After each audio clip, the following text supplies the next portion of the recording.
In the year 2019, countless structures appeared underground known as dungeons. Several nations sent their armies to explore these structures, but the dungeons had hundreds of floors, and until now there are areas yet to be explored.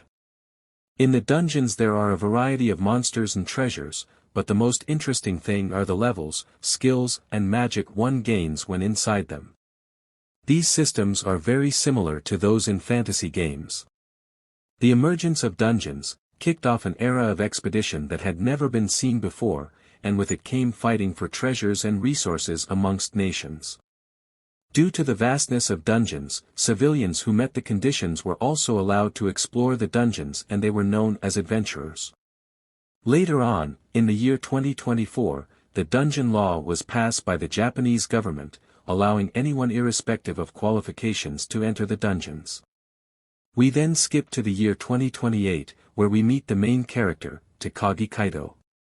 He is currently in the first floor of a dungeon near his neighborhood stalking a slime.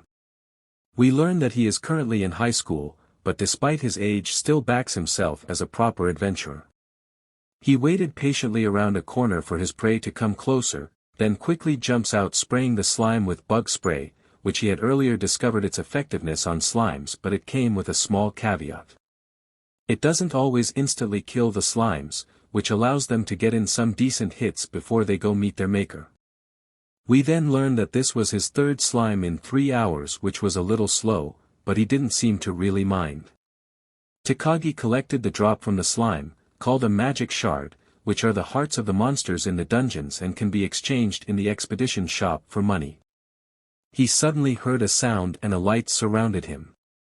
Takagi quickly opened his status panel finding he had leveled up. We are then given a little more backstory, and we learn that Takagi started adventuring about 2 years ago and his slime grinding labors had finally blossomed. He continued that despite being a wood rank, which was the lowest level adventurer, he would keep leveling up and become an orichalcum adventurer, and due to his level up, he decided to go challenge the second floor.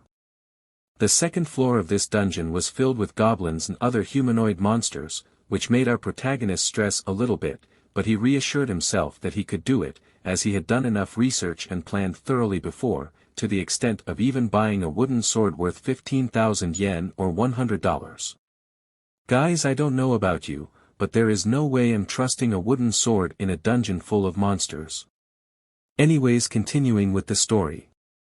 Takagi finally arrived at the second floor, where he met his welcome party, which were 2 goblins. He carefully weighed his options, even thinking about running, but behind the goblins something caught his attention.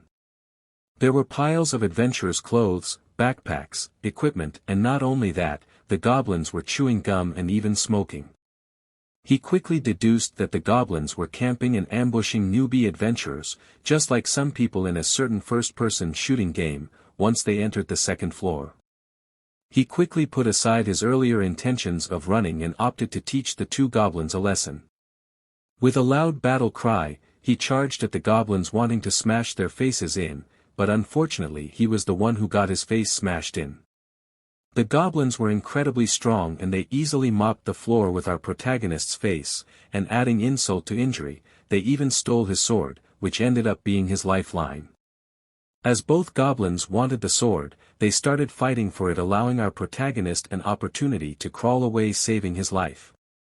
On that day he learnt a very valuable lesson of never underestimating one's enemies. The scene changed to the Adventure Expedition Center, but for the purposes of the story, we will simply refer to it as the Adventurers Guild. This was the base for adventurers to post and receive jobs. There were also various resources here such as, the Dungeons Information Center, a party recruitment hub and a market for selling magic shards. In short, it's a one-stop shop for all your adventuring needs. We then joined a dark-haired gentleman, who was busy teasing his friend for finally reaching iron rank. His friend shot back claiming he went through a lot in the 4th floor and it's well deserved. The lady next to the light-haired gentleman felt left out, and teasingly asked why they are acting like she didn't help, and the light-haired gentleman quickly reassured her that they couldn't have done it without her. The dark-haired gentleman felt a bit jealous of their relationship, but was distracted on seeing Takagi, who looked like he had been ran over by a train. Due to Takagi's injuries, the group thought Takagi was a pro who had got hurt deep inside the dungeon, but if they knew he got the stuffing beat out of him by some goblins in the second floor, I am sure they would have a change of heart. The group thought of asking for Takagi's help in exploring the fifth floor, making him have a mini heart attack, as he knew he wouldn't live up to their expectations. The lady tried approaching our protagonist for his help, but just in a nick of time, his number was called up and without wasting any time he quickly hopped away to save his life, much to the disappointment of the young lady. He walked over to the counter where he was planning to sell his magic shards. A very lovely receptionist called Ms. Histugya sympathized with our protagonist's injuries, and she was glad he was able to return from the dungeon and wished him a quick recovery. She advised him to stop adventuring alone, but Takagi's attention was elsewhere, which Ms. Histugya noticed, and tried to get his attention. Takagi explained that there was no one he really clicked with, but Ms. Histugya quickly refuted this, as she had heard it countless times from other solo adventurers. Knowing she wasn't going to change his mind, she advised him to try obtaining a servant if he didn't want to adventure with other people. She explained that in the dungeons there was a chance of monsters dropping rare cards which can summon servants. This summoned servants varied from card to card. From these cards one could get a goblin or even a dragon, and in the case of especially rare cards, called god cards, one could get beings like angels. This information really piqued our protagonist's interest. Ms. Histugya continued and explained that the cards could fetch a price of 1 billion yen or roughly $6.6 million, even though none had been sold so far.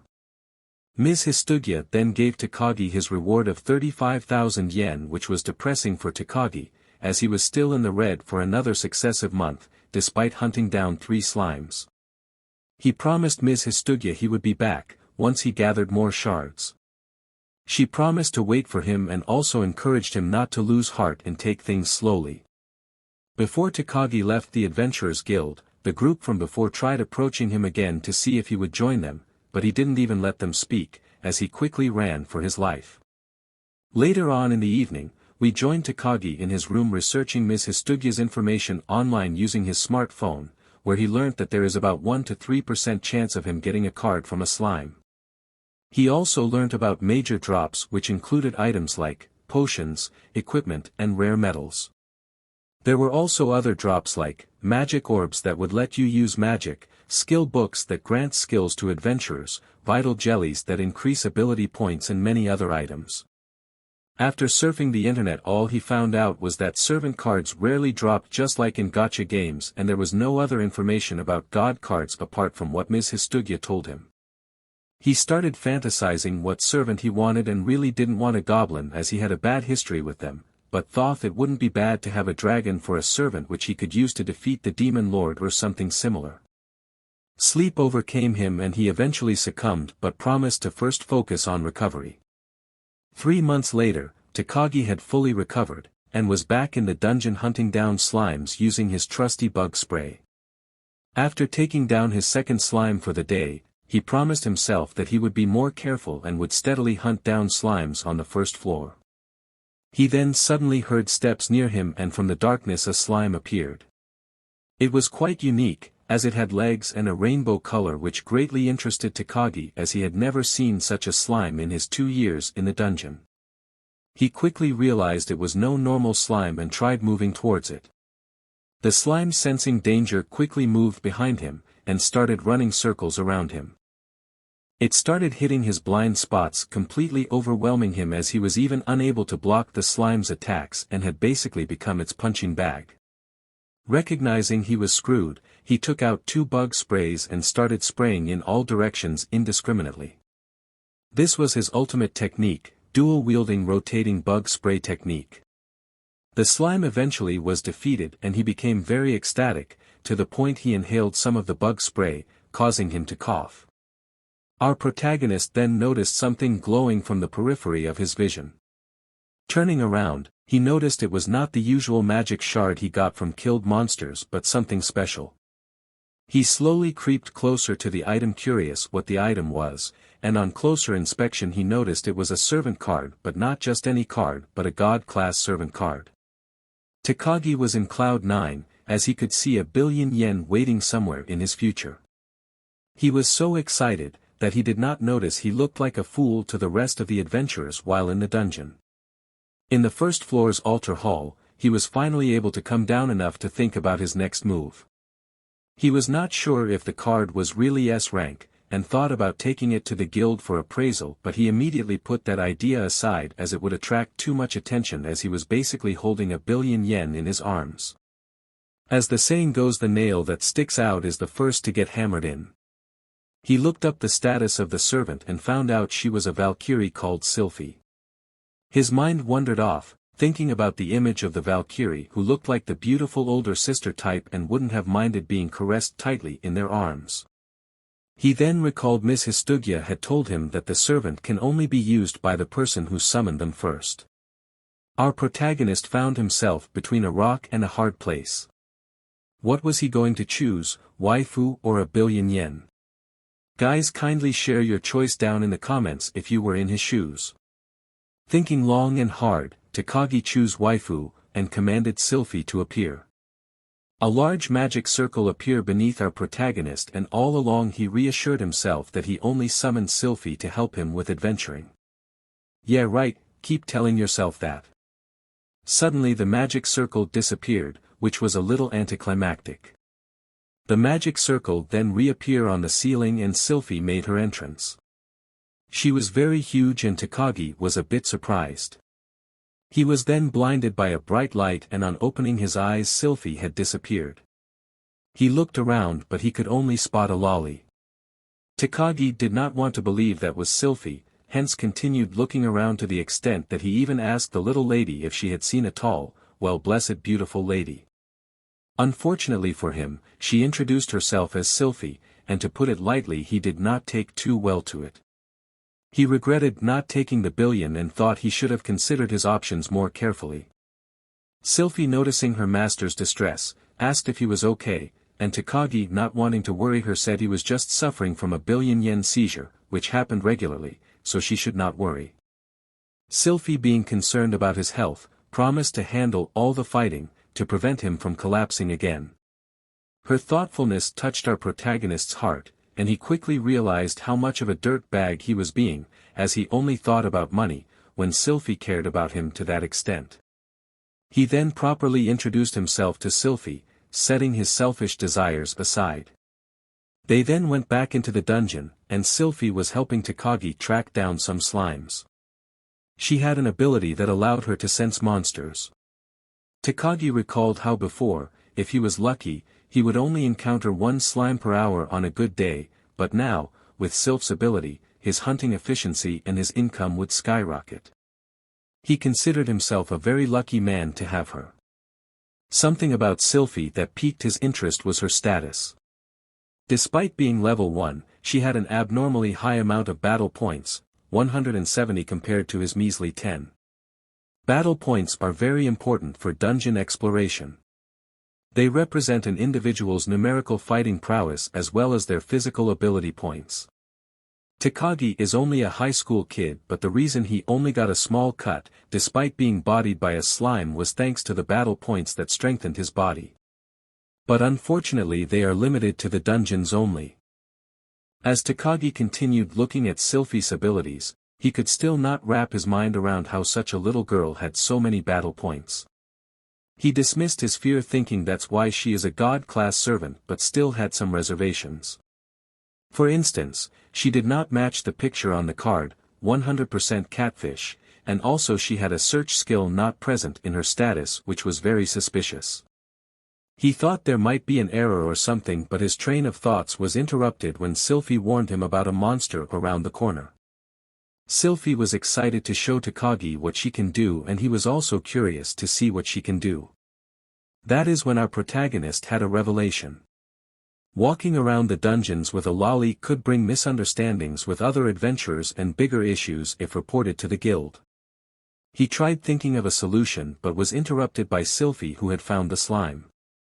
Sneaking a look around the corner, Takagi was happy they really had found a slime, and now believed Sylphie could really detect monsters. He was not very sure about her power, but was pretty confident a slime would not be too difficult for her. He asked her to do her best and come running back if she felt overwhelmed. Sylphie then jumped out of the corner and activated her skill, Divine Lightning.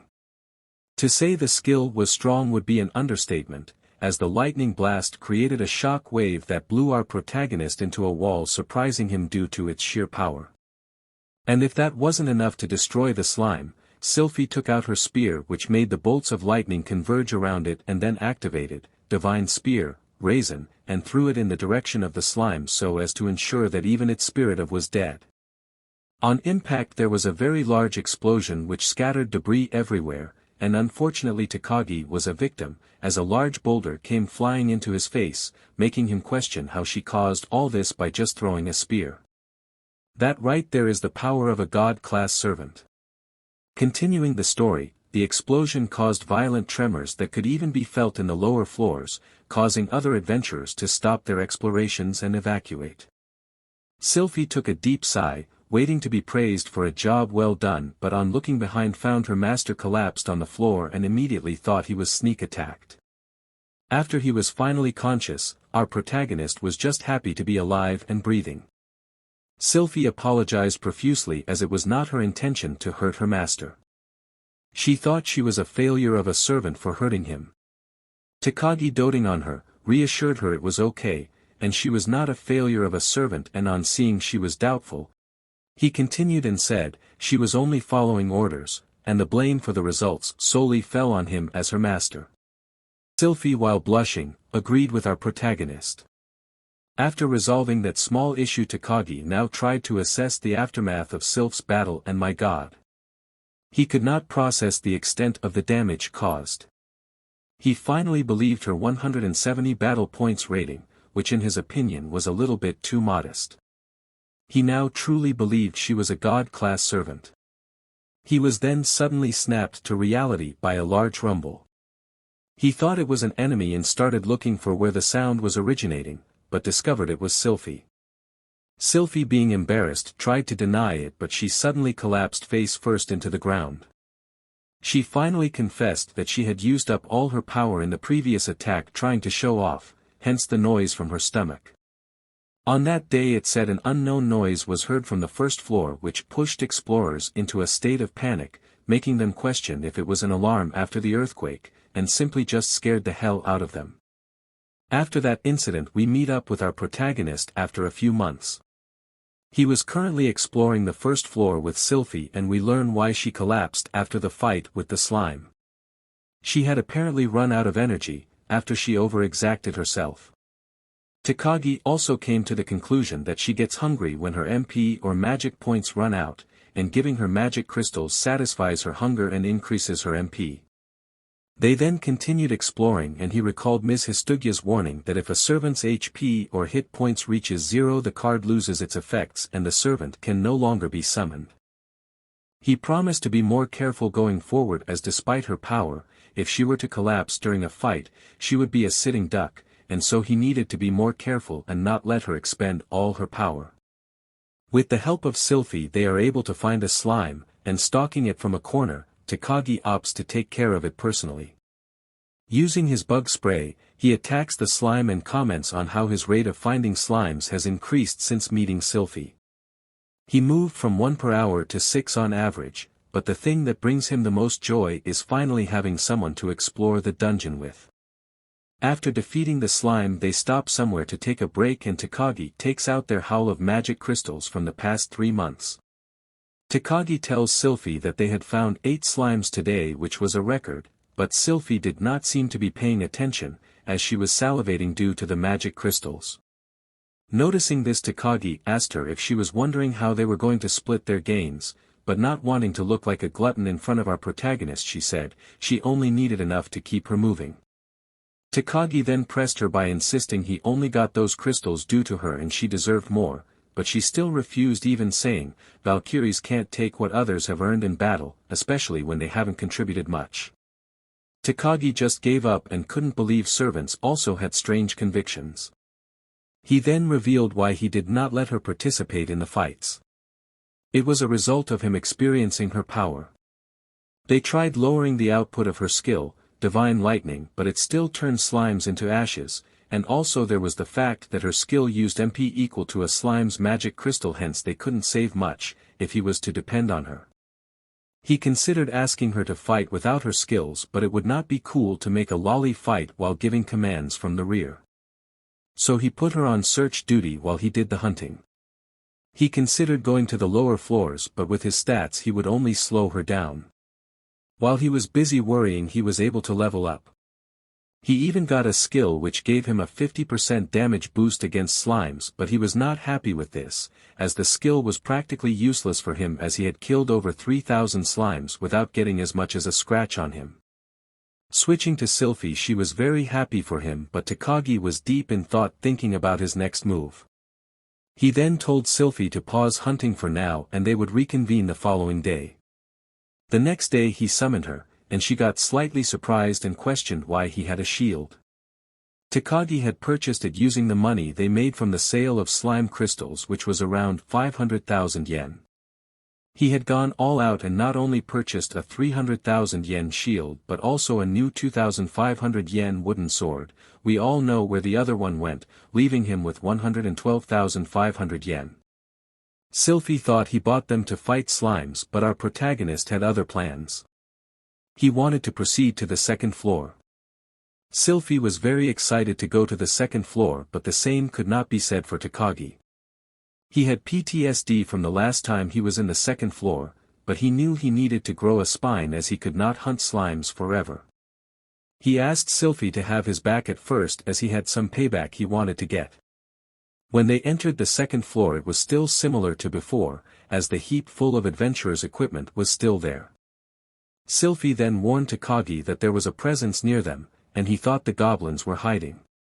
The PTSD from last time kicked in and he started having flashbacks from before, which made him shake violently.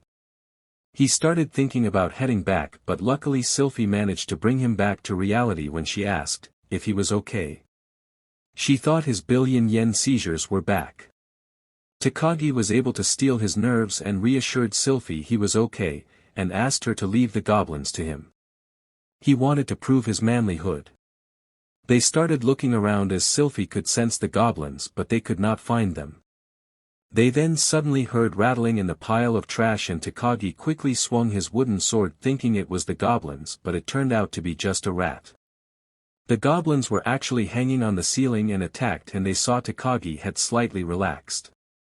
Using his old sword, which confirmed it was the goblins from before, one of the goblins swung at our protagonist, which he luckily blocked. Sylphie tried to lend a helping hand, but he stopped her as this was his battle to fight. Using his shield, Takagi pushed the goblins to the wall, pinning them down, but it was easier said than done as the goblins were quite ferocious. He tried his best, but one of those bastards managed to squirm their way out. The goblins tried attacking, but Sylphie came to the rescue and smashed the goblin into the wall, leaving a goblin-sized dent. This shook Takagi, as he couldn't believe how effortlessly she took out the goblins, but Sylphie explained she was only watching his back and our protagonist opted to just thank her. Switching his attention back to the goblin, he asked her to leave it to him and charged to strike the goblin's head with all his might. Unfortunately, the goblin seemed completely fine, but instead ended up hurting his own wrist. His heart sunk, but Sylphie kept cheering him on, believing he would beat the goblin. Wanting to prove his manliness, Takagi gathered his thoughts and decided to strike where nearly all living creatures have a weakness. The goblin charged at him, and without any hesitation he went directly for the goblin's family jewels, defeating it. Takagi was so happy it was over, that fatigue overcame him, causing him to fall, but Sylphie luckily caught him. He was completely out of steam as his legs were shaking under his own weight. Sylphie congratulated him on his victory and allowed him to rest on her lap. After recovering, Takagi continued hunting goblins, defeating 4 more. At first, he had a hard time fighting them, but it was now a cakewalk. Sylphie then jumped on him, congratulating him on the success, making him flustered. He told her she did not have to hug him every time he defeated a goblin, but she only did it to prevent him from collapsing again. Takagi reassured her it wasn't going to happen, hoping to calm her down. He even gave a demonstration by doing the hopuk dance, which requires incredible core and leg strength, which seemed to put Sylphie's concerns to rest. In the last 2 years, Takagi could only reach level 4 from hunting slimes, but after exploring the second floor for a few days he was level 9, and not just that, but he also got the skill, Goblin Slayer, which gave him a 10% damage boost against goblins. He was now a dual skill holder. Sylphie was very happy for him, but she could not help but feel left out as she was not allowed to fight. Takagi reassured her that he would let her take part in the fights once they reached the lower floors which had much stronger enemies. Sylphie was an SR Valkyrie servant who could wipe out a horde of goblins effortlessly, but Takagi did not want to rely on her power too much, as his skills would not improve much. His thoughts were interrupted when Sylphie detected a monster which was heading their way. Takagi was expecting a goblin but it turned out to be a skeleton. He appeared stunned, and the scene suddenly changed to that of a high school. We are then introduced to Mizutani Hayato and Uyama Shinji. They were talking with our protagonist asking if he was still hanging out in the dungeons.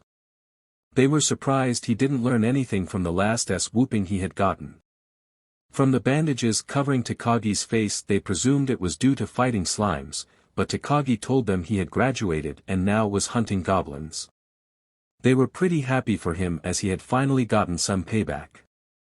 We now learn why there was a sudden change of scene. The encounter with the skeleton had scared the hell out of our protagonist and he collapsed, but luckily Sylphie came to the rescue and zapped the skeleton to smithereens.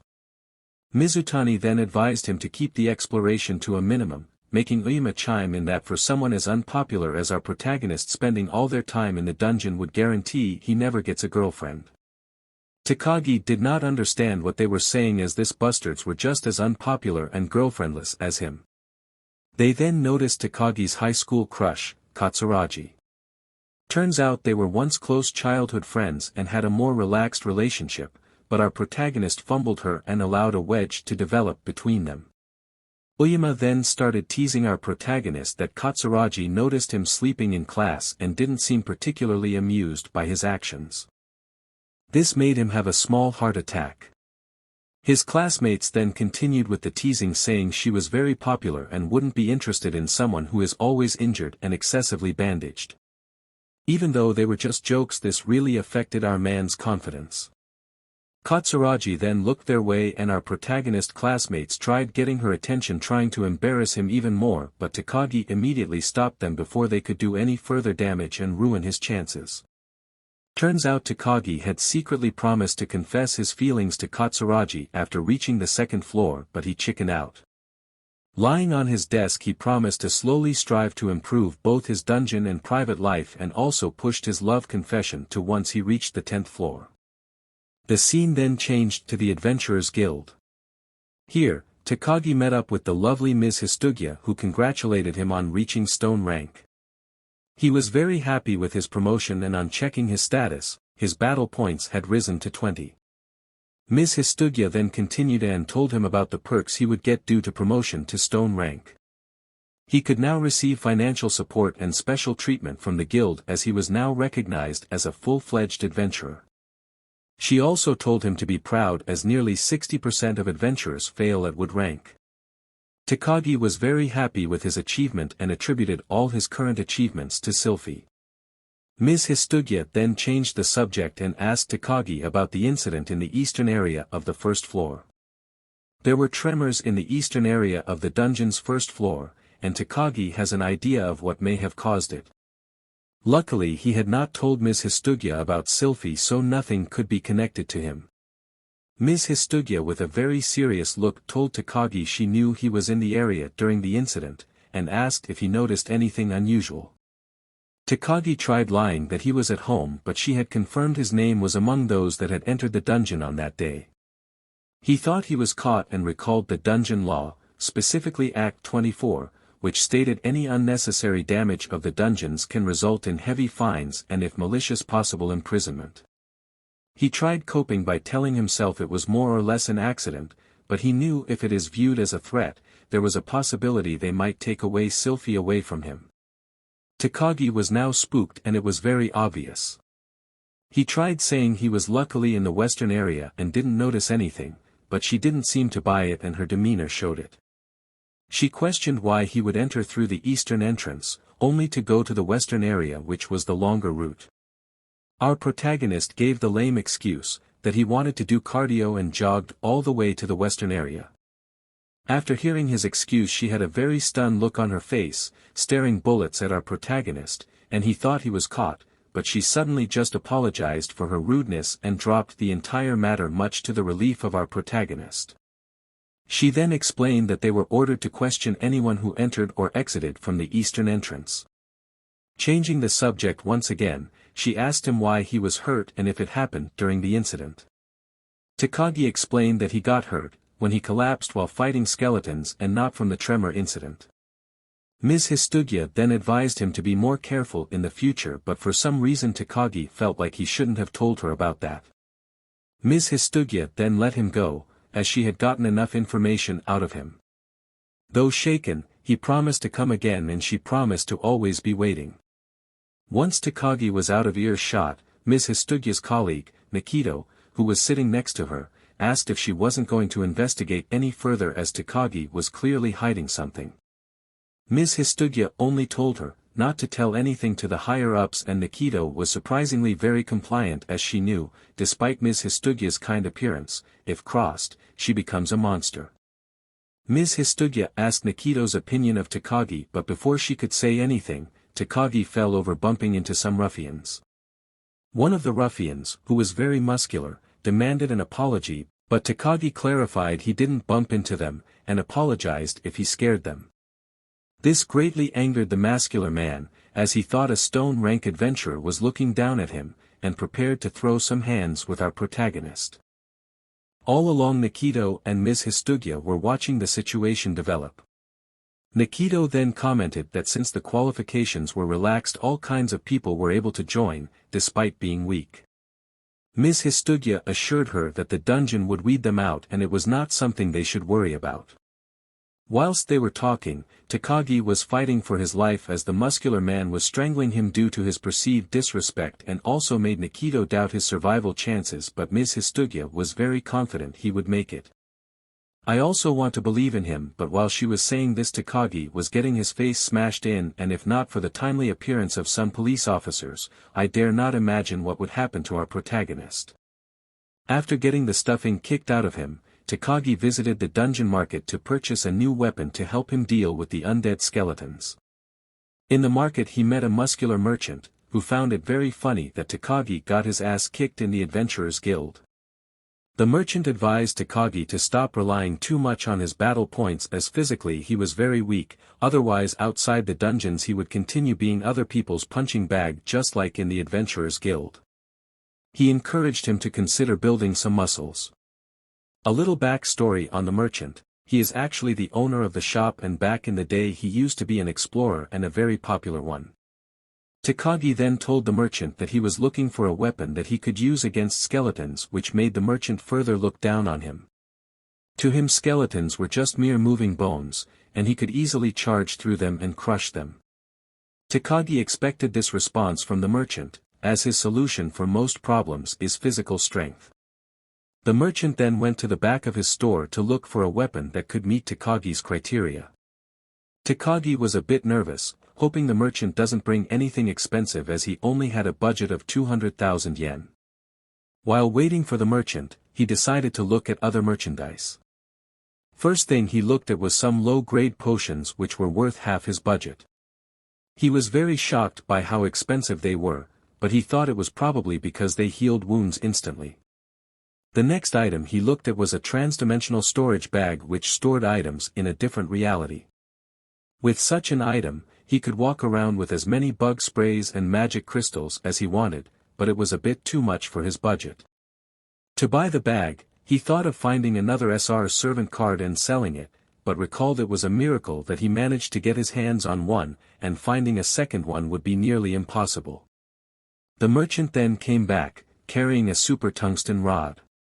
It was very difficult for Takagi to handle due to it being 3 times heavier than iron and also his weak physique, but inside the dungeon due to battle points correction he would easily be able to handle it. The merchant then continued and told him that due to its weight and length, the impact at its tip would be much more powerful compared to a wooden sword if he handled it like a pendulum. Takagi then took the advice to heart, and in the dungeon the goblins were now far easier to take out. Takagi found the merchant's words to be true, and he could more easily take down the goblins compared to when he was using the wooden sword. He even got a discount and an empty potion bottle from the merchant, due to being a regular at his shop. You would think the merchant was a nice man, but when he looked up its price on the internet later on, he discovered he was ripped off and the rod only cost 180,000 yen. Trying to console himself, he assumed they just looked very similar, and plus, he also had a potion bottle, which technically was of no use to him. He was then snapped out of his self-loathing by Sylphie, who warned him of incoming monsters. The skeletons were sizing them up before attacking, and our protagonist looked very nervous. Sylphie tried calming him down, promising to use her lightning attack if he was to be overwhelmed, but Takagi, in order to save face, stated while stammering he wasn't afraid. The skeletons charged at them, and Takagi recalled the anti-skeleton training he had done, which involved watching horror movies to build up his mental resistance and shoulder press-ups with the rod to strengthen his muscle foundation. Returning to the fight, Takagi threw away his shield and charged at the skeletons. He used his special move Tungsten Tornado to destroy the skeletons, which was very similar to his rotating bug spray move from earlier on in the story. The move was very effective, but unfortunately he hit the dungeon wall and hurt his arm. Takagi and Sylphie were now surrounded, and with his hand injured there seemed to be no escape. He thought that he was in his final moments, but when a skeleton tried biting him it did no damage. He realized they were weak and started crushing the skeletons into pieces. He now believed the merchant when he said the skeletons were just a pile of bones with no muscle fiber. He went on a frenzy, destroying any skeletons in his path. After he destroyed the skeletons, he offered a small prayer for their remains, as he thought they were explorers with broken dreams and hoped they would rest in peace. He then noticed a slime and asked Sylphie if she had detected it, and turns out even her ability didn't pick it up. It was a metallic glowing slime, and luckily it had not noticed them, as it was probably asleep. Takagi started looking for a way to catch it, but at its current position there was a tunnel that could easily allow it to escape. Sylphie offered to zap it with lightning, but Takagi refused, as the magic crystal or any rare item would be turned into ash. The noise from their conversation woke the slime up, and when it turned around we got a good look at it. The slime had a large mouth with very huge lips, which confirmed it was a rare slime. It spat at our protagonist, who luckily jumped out of the way, and thanked the heavens he did that, as its saliva was acidic. The slime then shot some more rounds of acid attacks and luckily missed our protagonist and Sylphie, but unfortunately destroyed the skeletons and all the magic crystals they possessed. Takagi was furious and charged at the slime. The slime shot another acid attack, but it completely missed Takagi. Turns out he was not the intended target, and all along it was aiming for Sylphie.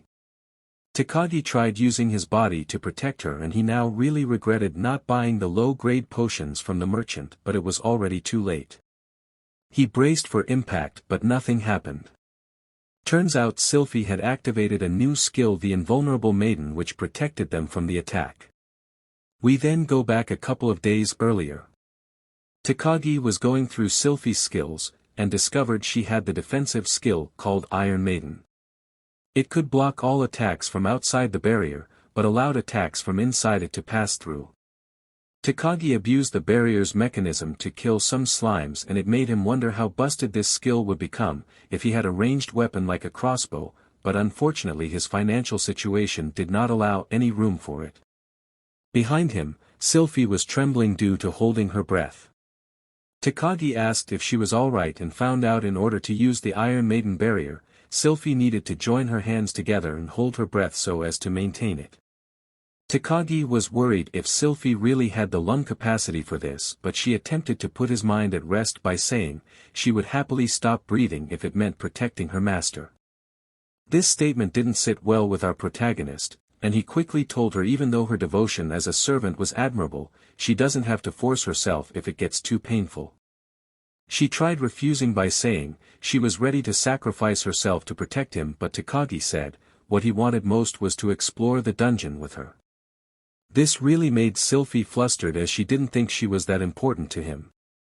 Whilst Sylphie was in Cloud 9, Takagi continued researching her Iron Maiden skill, discovering that while it's deployed the caster becomes immobile and also that it consumes 5 magic points or MP. He was also curious about how strong the barrier really is, and on asking Sylphie she said it has never been broken. Coming back to the present, Takagi was busy looking for a way to beat the slime. He needed to be quick because the barrier's strength was dependent on Sylphie holding her breath, which she couldn't do forever. He tried reaching for his tungsten rod, but the slime shot acid at it, causing it to melt. Takagi was completely devastated by this, as it meant there was 250,000 yen down the drain. For him, things had now become personal. He thought of using the bug spray, but the slime would simply run into the tunnel behind it and escape. He thought of using Sylph's divine lightning, but that would destroy the slime and any rare item it may have. Our protagonist was really frustrated as he did not know what to do. He questioned if this was the right time to be materialistic when their lives were literally on the line. He then recalled he had an item, specifically for situations like this. It was a can of fermented deep-sea fish, the world's most stinkiest weapon. He had initially planned to use it when exploring the 3rd floor, but they needed it more now. His plan was to throw it inside the hole and block the slime's path of retreat, forcing it down to where he could easily kill it with the bug spray. Whilst Takagi was coming up with this plan, Sylphie was doing her best to keep the barrier up. Our protagonist then proceeded to open the can. He managed to only slightly open it before he was overwhelmed by the stench. He couldn't handle the stench any longer and just kicked the can towards the slime. When the stench finally reached the slime, Takagi thought it was going to escape, but much to his surprise the slime absolutely loved the stench and dove towards the can with a gluttonous look, starting to eat its content. He took the opportunity whilst the slime was distracted, and sprayed it with the bug spray, killing it. He informed Sylphie she could now stop, but is attracted by the light coming from where the slime had died. The item drop was another servant, and our protagonist was very happy and also surprised as he did not believe his gacha luck. Taking the servant card, it appeared to be a demon-type servant. He tried reading the card and found out the servant name was Lucilia's. Wanting to show Sylphie what he had found, he looked behind only to find she had her face buried in the ground. He recalled her previous statement of willingly giving up her life for him, which really made him afraid, thinking the worst had happened. He quickly ran over to her, hoping she was just hungry, and begged her to breath. Turns out she was only trying to avoid breathing in the stench, which made Takagi sigh with relief. The scene changed and we were back in the Adventurers Guild to meet the lovely Ms. Histugia. Takagi had come to seek information about his demon servant card. She informed him that people tend to refrain from using it due to its evil appearance, but assured him that its power was not inferior to the God-class servant card. He asked about the price and she told him a demon servant card was worth at least 100 million yen, and clarified the reason why it was worth less than a God-class servant card is because demon servant cards tend to curse their users. Takagi tried to inquire more about the curses, but she said that kind of information was classified. Takagi was surprised at how hush-hush the guild was about this information, and recalled how he had found nothing useful online when he tried looking himself. He tried weighing the pros and cons, wondering if it was worth getting cursed for another waifu, when he had Sylphie, or should he just get rid of the card. She then told him, even though she can't speak of the curse's details, demon servants were still fundamentally servants, and despite there being those that can curse their owners, it was extremely irregular and only one had been recorded so far. She then added while smiling, that SR servants are extremely rare and he had nothing to worry about. Takagi agreed with her, and realizing that's all the information he could get from Ms. Histugia, he simply left the guild. Once Takagi was out of earshot, Ms. Nikito rose from behind Ms. Histugia's desk, wondering if our boy got a demon card this time. Ms. Histugia wasn't sure if he was just curious or actually dropped a card.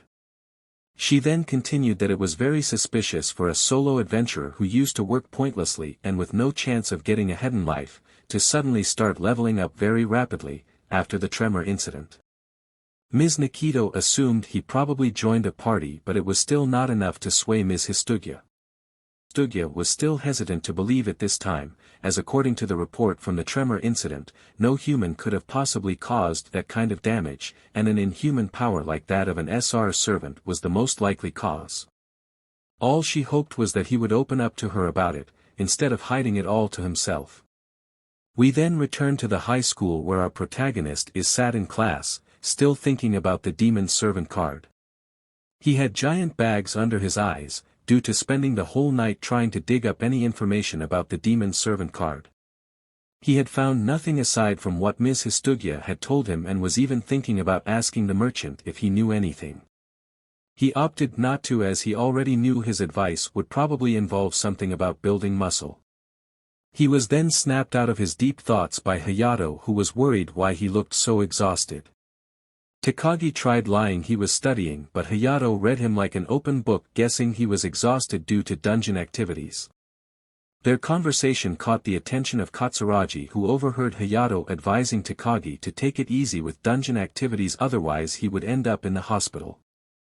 Later on in the evening, Takagi was in his room trying to find information on the demon servant card, but unfortunately he was yet to find anything.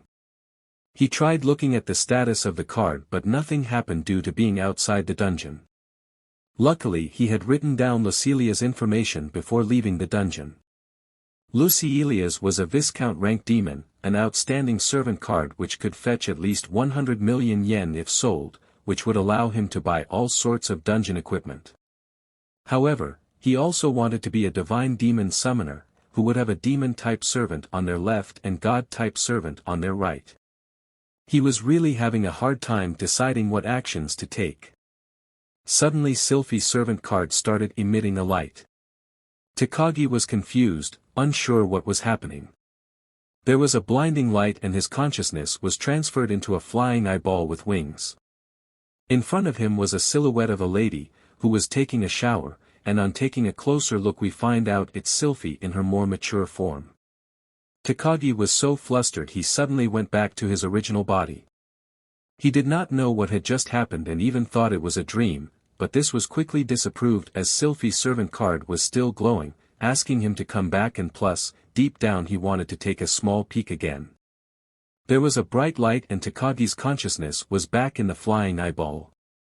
Sylphie was now dressed much to Takagi's disappointment and had set up a picnic for him. Takagi was starstruck by his surroundings and Sylphie explained they were in Elger, the world of gods, separate from his home world. Takagi was curious if there were any other servants there, but Sylphie explained there were some that lived there but not all of them. She also explained time in Elder flowed different from his home world and the time he had spent there so far was but a blink of a moment in his world. Sylphie then offered him some tea, but he was a bit hesitant to drink it as it was made of pure magical stones, boiled with holy water which looked like lava. At first Sylphie thought his hesitation to drink was because he did not have a straw, but he was just scared he would die if he drank the lava. She eventually noticed this and assured him, if he drank the tea with his borrowed body his original body would not be affected. He took a sip and internally commented on how strong it was. Sylphie also offered some magic stone-infused macaroons and scones to go with the tea. Elger had some very beautiful scenery and was very peaceful, but he noticed there was black cracks in the air that were spitting fire. Sylphie did not seem to worry, so Takagi thought it was normal and simply ignored it. He then switched his attention to Sylphie commenting on how she was now acting like a big sister and wondered what her true form looked like. Takagi had so many questions, but her current form made him so nervous that he could not do anything. He recalled how wimpy he looked when he first met Ms. Histugya and wondered if Sylphie would change her opinion of him if she learnt how he really was. Takagi was really deep in thought and didn't notice he was no longer paying attention to Sylphie. She tried getting his attention and was worried why he was so quiet. She thought he didn't like the food she had prepared or her company. Our protagonist knew he had messed up, as his habit of getting deep into thought had made Sylphie very worried. He knew due to this habit, he had drifted apart with Katsuragi, and not wanting something similar to happen with Sylphie, he went down on the food, clearing everything. He then thanked her for the delicious food and always taking care of him. He considered her as his goddess, and wanted them to become even closer. He asked if he could call her Sylph from henceforth, and Sylphie, with an adorable look, readily agreed, as she was very happy Takagi thought of her that way. She then offered some more tea, but they were interrupted by the black crack from earlier, which was coming right at them. From the crack a large black dragon came out carrying a large head of a bird. The dragon dropped it in front of our protagonist and Sylphie, destroying their beautiful picnic setup. The dragon asked for a moment of their time, surprising them as they did not think it could speak their language. Takagi was in a panic and was asking Sylphie for advice, but she was frozen. The dragon asked why she was frozen, and Takagi slyly replied she was just shy around strangers trying to buy some time. Sylph's pale expression made Takagi believe dragons were very dangerous. The dragon then addressed him, asking if he preferred death or slavery. Takagi was stunned, thinking he must have heard the wrong thing. The dragon continued and stated he used to be the king in his previous world who everyone listened to. However, his subjects became selfish and started talking about small things like peace and freedom, so one day they tried to teach him self-control, and unfortunately they all became charcoal. The dragon thought of rebuilding, but cleaning all the charcoal was boring, and so he decided to start afresh in a new world. He was glad he had come to this world, but the place was too vast and he needed a slave who knows the area to guide him, and that's why he called Takagi.